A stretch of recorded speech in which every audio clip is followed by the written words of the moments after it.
আমার লাচা তো হলো, এবার দেখি রোহিতের কাছে একবার যাই।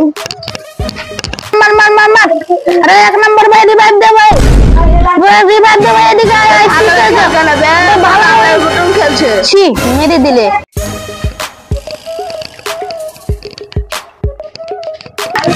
তোরা কি করে গেম খেলছিস? গেমে নিশা লাগছে, ছাড়িস না। কত গেম খেলবি? চল চল, একটু বেড়ে আসি।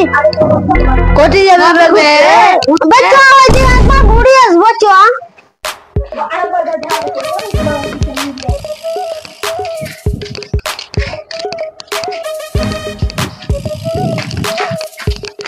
তোরা এখানে এসে কেন বসলি? এখানে গেম খেলবো, এখানে ভালো নেট চলবে। তোরা খালি গেমেই থাক, তোরা গেমই খেল, আমি এদের চললুম। যা